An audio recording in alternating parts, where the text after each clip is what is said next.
Você quer conhecer o Supremo Tribunal Federal sem precisar viajar até Brasília? Então veja o nosso tutorial de hoje.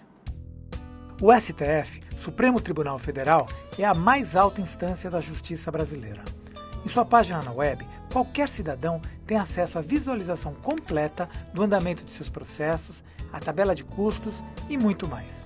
Logo na home do site, você encontra notícias, destaques e no canto esquerdo a visualização do seu processo. No link Transparência, o usuário obtém acesso detalhado sobre a execução orçamentária e financeira do Supremo Tribunal Federal. A biografia completa e a agenda dos ministros também está disponível para consulta. Se a palavra de ordem é acesso, eis aí um bom exemplo do uso da potencialidade da era digital. Nesse bloco, os nossos convidados são o Dr. Rogério Pires da Silva, que é especialista em Direito Tributário e participa da Comissão de Assuntos Tributários, e o Dr. Alan Balaban Sasson, diretor do IBDE, Instituto Brasileiro de Direito Eletrônico. Tudo bem? Prazer por vocês terem vindo aqui. Obrigado. Prazer é nosso. Prazer é nosso. Vocês acompanharam o primeiro bloco, a gente estava falando da questão, e eu acho que é uma questão principal, é o uso das novas tecnologias para acelerar os processos do judiciário. Julgamentos por e-mail, quando não há necessidade de um advogado, videoconferência para prisioneiros ou, enfim, que não precisem se deslocar. O que vocês acham desse assunto? Então, olha, acho que existem limitações no nosso sistema jurídico, né, para que determinadas tecnologias sejam adotadas no processo. Ninguém é contra modernizar o Poder Judiciário, ainda mais porque sabemos que qualquer modernização tecnológica tende a fazer o judiciário ser mais rápido. É um desejo da população, é um desejo de todos que o judiciário julgue mais rapidamente. Mas nós não podemos adotar uma tecnologia que digitalize todos os processos apenas para economizar papel. Claro. Né? Se o objetivo é economizar tempo e fazer o tribunal ser mais rápido, a proposta do Tribunal de Justiça aqui de São Paulo, por exemplo, para fazer o julgamento chamado por e-mail, né? Os debates por e-mail, que é da Resolução 549 de 2011, ela enfrenta alguns obstáculos do ponto de vista constitucional. É salutar que um julgamento seja feito com debates como esse que estamos fazendo aqui. Você imagina todo esse debate que nós estamos discutindo, fazendo isso por e-mail. Né? O tempo que nós vamos perder para escrever tudo, né? Para o outro ler o e-mail, e para poder interpretar aquilo, discutir, contrapor argumentos. O debate verbal no mundo jurídico ele é muito mais importante do que... Você ganha muito mais tempo debatendo as coisas verbalmente. Né?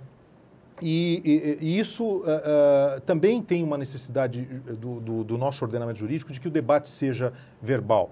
O julgamento deve ser público. Por quê? Porque é preciso franquear a porta do Poder Judiciário para que qualquer cidadão entre e acompanhe o julgamento de qualquer processo, tenha certeza de que nenhum julgador está sendo pressionado por ninguém e está decidindo de maneira isenta a causa que lhe é submetida. Quando os julgadores do tribunal deixam de estar na sessão e julgam o processo por e-mail, obviamente esses debates se minimizam. A discussão do tema da tese jurídica fica limitada. Então, realmente, você tem um prejuízo à defesa das partes. A resolução do Tribunal de Justiça aqui até permite que o debate seja feito opcionalmente, se a parte se opuser ao julgamento por e-mail, ela pode protestar e o julgamento será feito como é feito tradicionalmente, né, numa sala de sessão, presencial. Mas o problema é que a nossa Constituição Federal não autoriza que esse direito seja disponível, não autoriza que o tribunal decida em que momento vai aplicar ou não esse direito. É um direito indisponível, né? É uma garantia constitucional a publicidade dos atos processuais. Está na Constituição. Nem mesmo a emenda constitucional pode alterar isso. Se é salutar ou não para o julgamento do processo, tem minhas dúvidas, mas uma coisa é certa, a hora que o Supremo Tribunal Federal tiver que apreciar isso, julgamento por e-mail é uma ofensa clara à publicidade dos atos processuais, que é uma garantia constitucional. O artigo 93 da Constituição também diz que todos os julgamentos dos órgãos do Poder Judiciário serão públicos. Mas, por exemplo, essas discussões que estavam acontecendo por e-mail fossem públicas, esse problema estaria resolvido. Não, se as Se discussões fosse uma intranet ou uma extranet, estivesse na web, porque, por exemplo, a TV Justiça que transmite, ela tem esse papel de transmitir, quer dizer, você está vendo o que está acontecendo, mais ou menos. É verdade. Né? Então, se essas discussões fossem públicas... Mas veja, o tempo que você perde para digitar... Não, mas eu acho que, por exemplo, pelo que eu entendi, são algumas situações em que a fila está muito grande e algumas coisas possam ser decididas mais rapidamente por e-mail, até reunir toda a turma e todo mundo fica junto, né? Questões que possam acelerar. Quer dizer, você vê alguma possibilidade de exceção nisso para que a tecnologia seja utilizada para facilitar a vida e os processos andarem mais rápidos? A tecnologia pode ser utilizada e vai fazer o processo andar mais rápido, mas eu acho que em várias outras tarefas do Poder Judiciário, nesta, que é o debate do julgamento, você não tem como fazer de maneira digital. Mas o debate ele precisa acontecer sempre, mesmo em questões que já estão julgadas, assim quase... Mesmo em questões que já estão julgadas, porque você sempre vai ter um ponto de vista novo, que pode ser suscitado ali em sustentação oral pelo advogado, por exemplo. Bom, deixa eu te puxar para a conversa um pouco. Claro, lógico. O que você acha disso tudo? Bom, eu acho que o nosso grande problema é uma questão cultural. Antes de falar de tecnologia, é uma questão cultural. Hoje um advogado ele entra em algumas salas da ordem, em diversos tribunais, e você tem máquina de escrever, por exemplo. A gente está em pleno século XXI. Então, você ter máquina de escrever em pleno século XXI conflita muito com a parte de processo eletrônico. A lei de processo eletrônico ela é de 2006, é a lei 11.419 de 2006. Só que, na verdade, a lei de processo eletrônico ela não fala de processo eletrônico, ela fala de procedimento eletrônico. Esse que é o ponto. Então, as pessoas acham que o Brasil agora tem processo eletrônico, os tribunais eles têm o processo eletrônico. O que é processo eletrônico? Para começar, o que é um processo eletrônico? O processo eletrônico é a utilização do meio tecnológico para que os atos processuais possam ser feitos de uma forma mais rápida. Essa é a ideia básica do processo eletrônico, seja em qualquer esfera, criminal, trabalhista ou civil, né? O problema é que no Brasil, cada tribunal de justiça, Justiça Comum, Justiça Federal, Justiça do Trabalho, que é uma Justiça Federal, não importa, tem o seu sistema único de acompanhamento processual, o seu sistema único de processamento eletrônico. Então você tem alguns conflitos. Você tem alguns tribunais que estão mais avançados, outros tribunais que não estão tão avançados. Então isso é algo muito perigoso quando a gente fala numa soberania nacional. Então por que o Tribunal do Rio Grande do Sul atua de uma forma e o Tribunal de São Paulo atua de outra? E assim sucessivamente. Então antes da gente discutir propriamente como fazer isso, é preciso discutir o quê? Um padrão entre todos os tribunais. Então, a partir de agora, os tribunais vão trabalhar dessa forma. Eles podem desenvolver as suas tecnologias próprias, e se for boa, que um possa utilizar do outro. Mas ter esse tipo de conflito é algo temeroso. Tá, mas a gente está falando de tecnologia, mas estamos falando também de procedimento, né? A questão é o julgamento por e-mail em determinadas causas específicas em que o advogado não precisa estar presente ou abre mão de estar presente, pequenas causas, enfim. Ele é válido. A questão, por exemplo, da videoconferência de presos que, em vez de serem deslocados e que tem um custo enorme de avião, de carro de segurança para a cidade, pode ser feito. São válidos a videoconferência ela é válida. Então, essas questões que eu queria puxar vocês para a gente pensar. Essa nova legislação, essa Lei 11.419, ela fala do processo eletrônico. E o processo eletrônico pode ser o peticionamento eletrônico, ou seja, em vez de ir até o tribunal, até alguma vara, fazer o protocolo, eu mando pelo meio eletrônico. Sim. Né?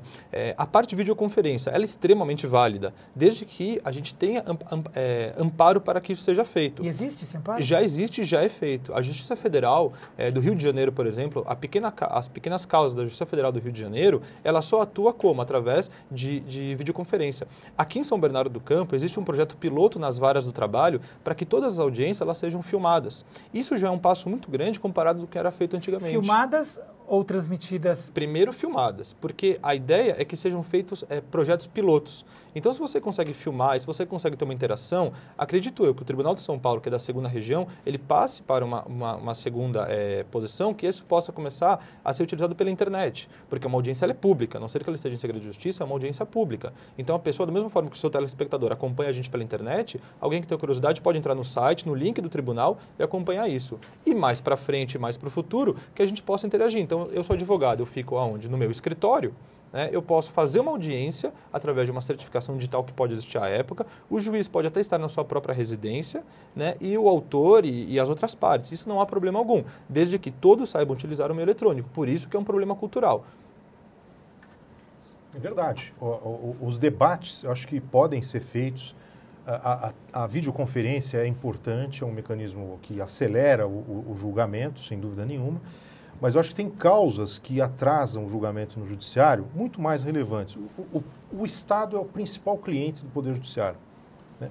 INSS, União Federal, o Estado, enfim, os bancos públicos, as autarquias, esses são os principais clientes do Poder Judiciário, são eles que entram com inúmeros recursos, né, e atrasam o andamento dos feitos no Poder Judiciário.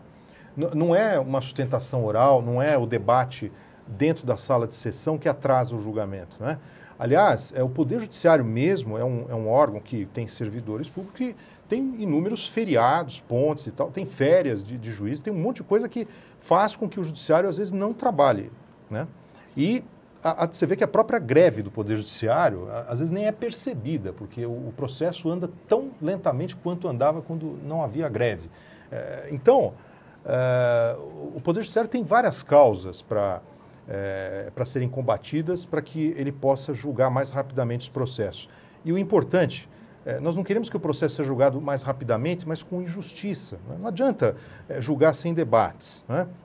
As teses são complexas porque o nosso sistema, o nosso ordenamento jurídico é complicado.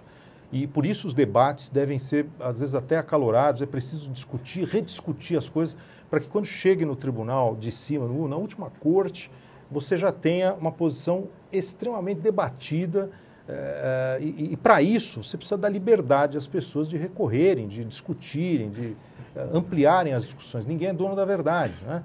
Agora, os tribunais também têm suas dificuldades. Eu acho que digitalizar processos, julgar até por e-mail, dependendo em situações onde você não tem a necessidade da presença de debates, né? Teses mais simples, etc. Agora, pode ter certeza, não é briga de vizinho que atrapalha o andamento do Poder Judiciário. Não é. Né? Não é briga de marido e mulher. E o que é, doutor? Então, o que é o seguinte, a aposentadoria que o INSS, por exemplo, não quer pagar pelo valor que a lei impõe. Eles recorrem até a última instância para não pagar. O INSS não paga e acabou. E isso acaba sendo o principal cliente do governo.